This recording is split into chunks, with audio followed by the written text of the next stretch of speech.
Peace be upon you. I am Mohammed Layiq Sediqi, the father of Holophase. Part 37. Cultural Evolution and Phi Aesthetics. Art as Crafted Experience. We have learned to read the world, to govern with it, to teach its grammar. Now we ask, what does a fluent civilization say? What song does it sing? When every human can perceive the field's patterns, what becomes of art? You walk into a gallery that is not a hall of static objects. The air itself feels textured. A sculpture in the center is not made of stone or metal, but of structured silence. A topological bubble of coherent air where sound cannot propagate. As you move around it, the ambient noise of the city outside fades in and out in gentle gradients. On the walls, what look like blank canvases shimmer with color that blooms and shifts as you change your viewing angle. Interference paintings, their nanostructured surfaces playing with light's phase. In a listening chamber, you don headphones and experience a coherent symphony, a composition not of notes, but of synchronized field modulations that evoke a forest dawn, a bustling market, a moment of collective breath before a decision. This is not art about something. This is art as something, a direct, crafted experience of Phi itself. You are here as the aesthetic critic, but not in the old sense. You are learning to perceive, evaluate, and create using a shared sensory language grounded in the field's own grammar. This is the flowering of a φ-literate civilization. We are at the culmination of Book 10.7's societal transformation. A literate, governed, economically aligned people now turn their attention to meaning, beauty, and shared experience. This is where civilization articulates its soul. Scene: the Gallery of Coherence. A visitor, Elara, stands before an installation titled River Memory. It appears to be a flowing, translucent column of mist. As she watches, subtle braids and vortices form and dissolve within it. A small placard offers not an artist's statement, but a Phi profile. Dominant spatial frequency, kalpa, 0.1 cycles per centimeter. Temporal rhythm, omega, 0.5 Hz modulation. Coherence length, troctally 2 meters. Topological charge, neutral. Elara closes her eyes for a moment, tuning her perception. She feels the slow pulse as a calming rhythm in her chest. She opens her eyes and traces the braiding with her hand, not touching it, but following its gradient. She then takes a small, personal Phi palette from her pocket, a simple device with a few dials. She adjusts a setting labeled harmonic resonance and points it at the installation. The column's flow subtly sharpens, the braids becoming more defined. A soft chime from her palette confirms a coherence match. She smiles. She hasn't changed the art. She has tuned her own perception to resonate more deeply with its structure. She then adds her own layer, a gentle, sub-audible harmonic tone that her palette emits, which causes the mist to form a brief, shimmering lattice pattern, a spontaneous, collaborative moment between artwork and viewer. This is the new aesthetic encounter, not passive viewing, but active, tuned resonance. Our puzzle is one of meaning-making. Given that all experience is an interior echo of the holophase field, how can we transform art from the representation of objects and emotions into the direct, intentional crafting of Phi patterns to evoke coherent, shareable experiences? And how do we develop a common aesthetic language, a criticism, that is objective enough to be meaningful, yet open enough to encompass profound subjectivity? We are moving from art as symbol to art as engineered experience. The language role, the aesthetic resonance skill. This part teaches an aesthetic engineering skill. It is the skill of perceiving, analyzing, and creating coherent Phi patterns with the intention of evoking specific, shareable qualia, using the field's own parameters, omega, kappa, coherence, topology, as a palette and grammar. Our core question about Phi is, what are the universal, cross-cultural parameters of experience that arise from Phi structure? Can we map beauty, sublimity, tension, and calm to specific configurations of the field? And if so, How do we craft responsibly with this most intimate form of engineering? We are moving from art criticism as opinion to aesthetic analysis as measurement of resonance. The anchor image, the tuned instrument, and the resonant hall. We will use the anchor image of a perfectly tuned instrument in a resonant hall. The instrument is the Fe artwork, whether a sculpture, a soundscape, an environment. Its strings are set to specific frequencies, omega. Its body shaped to specific modes, kalpa. The hall is the perceiver's sensory and cognitive field. When the instrument is played, it doesn't just make sound, it sets the very air of the hall into structured motion. A skilled listener in the hall doesn't just hear notes, they feel the standing waves, the nodes and antinodes of pressure on their skin. They can locate themselves in the pattern. The art is the deliberate patterning of the medium, the field, and the aesthetic experience is the resonant response of the perceiver's own phi processes. The critic is the one who can name the tuning of the strings and describe the shape of the waves in the hall, connecting the external structure to the internal echo. The coherence selection principle in art. In art, coherence is communicative potency. Constructive resonance, alignment, means the crafted phi pattern reliably evokes a specific range of experiences in a diverse audience. A calm pattern, low omega gradient, high coherence length, actually induces physiological calm, slowed heart rate, increased alpha waves in most perceivers. The artwork structure and the perceiver's response are in resonant alignment. Meaning is shared. Destructive resonance, dissonance, means the artwork is opaque or chaotic. It evokes wildly different, confused, or aversive responses. Or it relies entirely on external explanation, a wall text longer than the piece itself, to convey any meaning. The pattern fails to couple with the perceiver's field. It is noise, not signal. The aesthetic engineer's mantra is about creating shareable reality. If the pattern finds its echo in the perceiver, the art is alive. If it dies in the space between, the art is inert. Core mechanisms, the phi aesthetic framework. We build a framework for art as crafted experience on three pillars. The phi art forms, the new palette. The medium is no longer paint, stone, or sound alone. The medium is the phi field itself, modulated through matter and energy.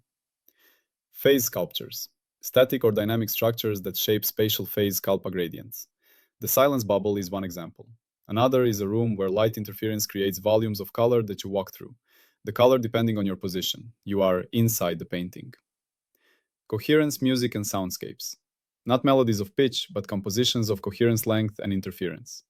A piece might begin with a dense, incoherent noise, many conflicting omega, and gradually tune itself into a pure, coherent tone, mirroring the journey from chaos to clarity. Or it might use binaural beats to directly entrain brainwave patterns, a targeted omega. Topological narratives. Stories or games where the dramatic structure is mapped to topological transformations. A plot defect, a singularity, might represent a crisis. Its resolution is the smoothing of the field. The audience doesn't just watch the story, they track its phi topology, feeling the twists and resolutions as changes in the pattern's fundamental shape. Qualia Gardens. Immersive environments designed to evoke a specific qualia cluster, like nostalgic warmth or focused anticipation, by combining tuned phi parameters across sight, sound, touch, and scent. These are the ultimate integration, where art becomes a temporary, consensual reality. The aesthetic theory, from subjective to shareable. We develop a vocabulary based on phi parameters, not vague impressions. Stability versus lability. How quickly does the pattern's dominant omega drift? A stable, slowly evolving pattern, low temporal derivative, tends to evoke calm or solemnity. A labile, rapidly shifting one, evokes excitement or anxiety. Complexity versus purity. The harmonic richness, the number of contributing frequencies, and their relationships. A pure, single omega is simple, direct. A complex, harmonic rich but coherent pattern, like a chord, is perceived as rich, satisfying. Incoherent complexity is noise. Surprise, controlled topology. The intentional introduction of a topological defect, a singularity, a vortex, that resolves according to the field's constraints. This creates narrative tension and release.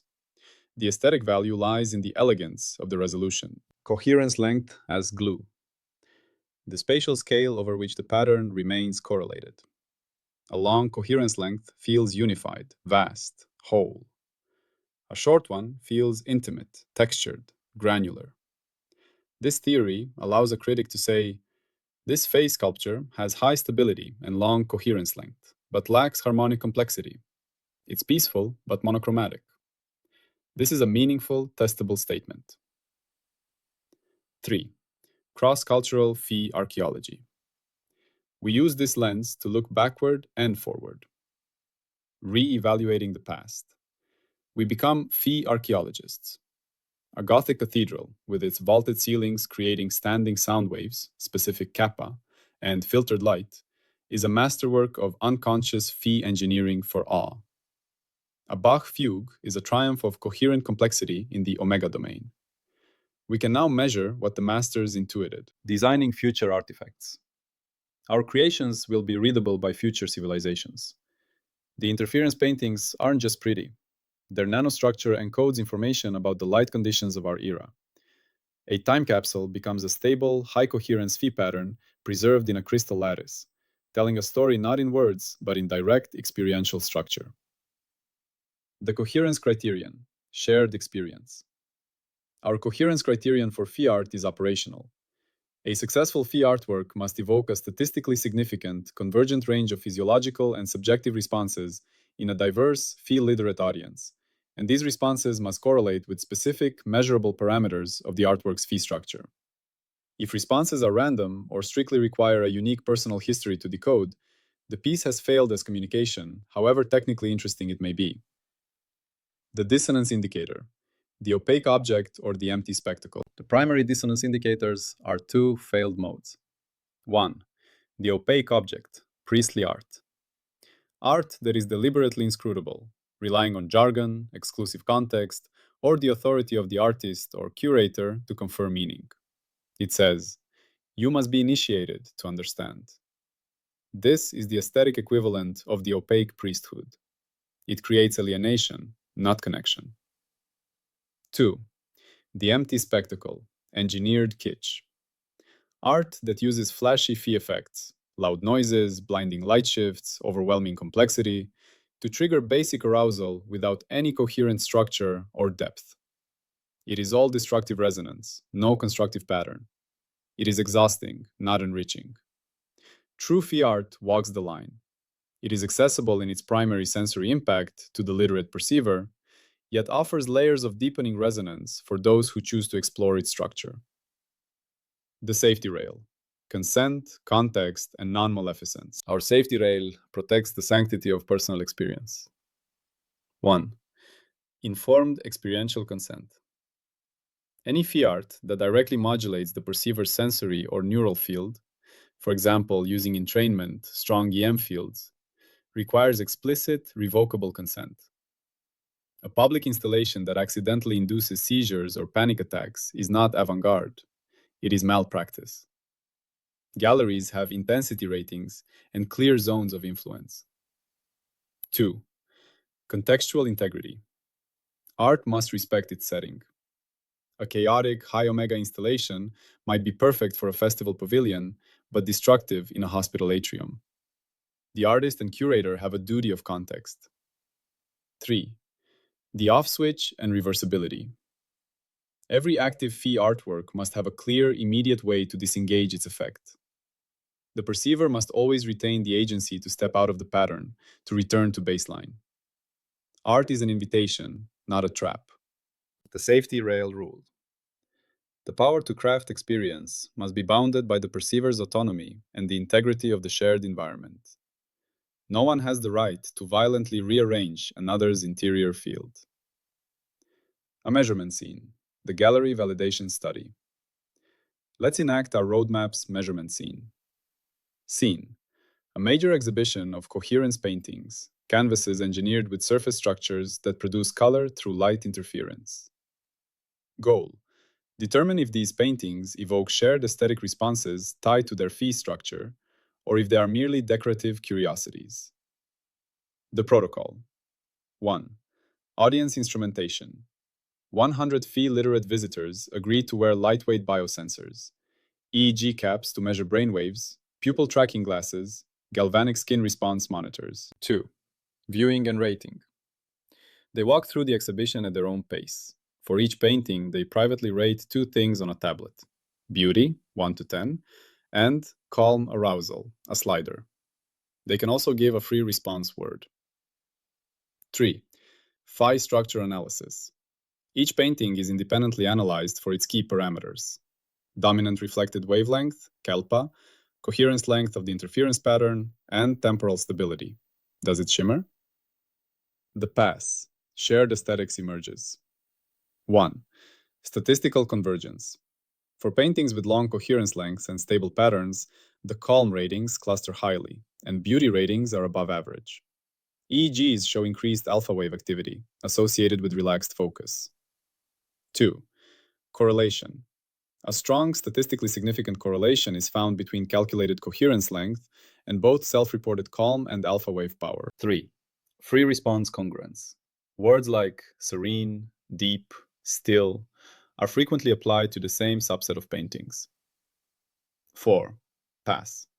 This demonstrates that phi structure can reliably communicate specific experiential states. A shared aesthetic language is empirically grounded. The fail. Subjectivity reigns. Fail A, random response. Ratings and biosignals show no pattern. A painting one person finds serene, another finds boring or agitating. No correlation with any phi parameter. Fail B, spectacle wins. The only strong responses are to paintings with the most dazzling, disorienting shimmer, high lability. High arousal, but split evenly between beautiful and unpleasant. Depth and calm are not communicated. Fail C, priestly divide. A small subgroup, art critics, technicians, rate paintings highly based on technical parameters, while the general audience is indifferent or confused. The art fails to bridge the gap. Fail. The claim that phi art enables a new, shareable aesthetics is not supported. It remains either private or trivial. The prediction spine, the cultural outcomes of phi aesthetics. A civilization that embraces phi aesthetics will show these measurable shifts. 1. Convergence in cultural artifacts. Over time, popular art, architecture, and entertainment will increasingly incorporate coherent phi patterns that test well for desired effects: social bonding, focus, restorative calm. The blockbuster immersive experience will be one that masters topological narrative. 2. The rise of new artistic masters. Individuals will gain fame not for their shocking concepts, but for their demonstrable skill at wielding the phi palette. The composers of Coherence, whose works consistently produce profound, replicable experiences. Their techniques will be studied and built upon. 3. Therapeutic and social utility. Phi art will blur into experiential medicine and social scaffolding. Calm gardens will be prescribed for anxiety. Coherence chambers will be used for team building or conflict resolution, using shared resonant states to foster empathy. Falsifiability, when art fails to connect. Our falsifiability threads keep aesthetic claims honest. Falsifier 1, the permanent avant-garde. If, after 50 years, phi art remains a niche interest for a techno-elite, discussed in obscure journals and failing to move or meaningfully engage the broader phi-literate public, then it is not a cultural evolution. It is a dead-end hobby. True cultural transformation requires widespread adoption and emotional resonance. If rigorous, repeated studies across diverse cultures never find any significant correlation between specific phi parameters and human physiological, psychological responses, if beauty and calm remain utterly unmappable, then the core premise of phi aesthetics is false. Aesthetic experience would be proven to be fundamentally disconnected from the structure of the physical field, a startling and profound discovery about consciousness itself. Tri-unity in the artwork. Every phi artwork embodies the tri-unity: time echo, rhythm and stability. The temporal structure, the drift of omega, the pulse of modulation, the narrative sequence of topological changes. This is the artwork's duration and pace. Space echo, texture and gradient. The spatial structure, the distribution of kappa, the interference patterns, the physical shape that sculpts the field. This is the artwork's form and texture. Motion echo, experience and trajectory. The dynamic interaction, how the perceiver's movement or attention changes the experience, how the artwork's own field evolves, the trajectory of the qualia it evokes. This is the artwork's life and effect. Lanterns across scales, crafting experience. The intentional shaping of experience through patterned energy is a universal craft. Near scale, the chef's palette. A great chef engineers an experience. The crunch, a specific kappa frequency vibration, the umami release, a timed chemical cascade, the aroma, volatile kappa gradients, the plating, visual kappa and coherence. They craft a multisensory phi pattern with the intention of evoking delight or comfort. This is tacit phi aesthetics on the plate. From Gothic cathedrals to Hindu temple mandalas, sacred spaces have always been designed as resonant chambers for specific states of mind. The echoing chant, the looming verticality, the filtered light, all engineered to induce awe, humility, or transcendence. They are pre-scientific phi art installations. Imagine a future where a continent-sized park is designed not just for ecology, but for human experience. Wind-sculpted terrain creates harmonic soundscapes. Forest canopies are tuned to create specific light dapple patterns that promote mental restoration. This is phi aesthetics at the scale of a civilization's relationship with its biosphere. The ethics of phi art, experience as a commons. The ethics here is the ethics of the shared interior. 1. Autonomy over one's own field. The most fundamental right in an age of experiential engineering is cognitive and perceptual sovereignty. No phi pattern should be imposed on an unwilling mind. This makes informed consent the bedrock of all interactive art. 2. The duty of clarity, anti-manipulation. Art that uses phi principles to covertly manipulate emotion for commercial or political ends, a coherence jingle that creates irrational brand loyalty, a topological narrative that smuggles in propaganda, is a profound violation. Artists must strive for transparency of intent, not hidden control. 3. Beauty as a public good. Just as clean air and water are commons, so too should access to restorative, coherent experiences be considered a public good. The proliferation of chaotic, overstimulating sensory environments is a form of pollution. Phi-literate societies will consciously design public spaces with aesthetic hygiene in mind. The power to craft the felt quality of reality is the ultimate intimate power. It must be wielded with a reverence for the sanctity of inner life and the commitment to enriching the shared world of experience. The recognition skill, seeing phi aesthetics in the wild. You know you need this skill when you experience any cultural artifact and ask, what is this doing to my field? Is it coherent? What is it trying to make me feel? And is it succeeding through structure or through coercion? A film that uses jarring cuts and dissonant sound, high lability, destructive resonance, to create anxiety versus one that uses long takes and harmonic score, stability, coherence, to create contemplative depth. A social media app designed with infinite scroll and variable reward notifications, engineered in coherence for addiction, versus one designed with clear boundaries and calming interfaces, coherence for focus. A public square filled with blinding ads and traffic noise, versus a park with gentle water sounds and dappled light.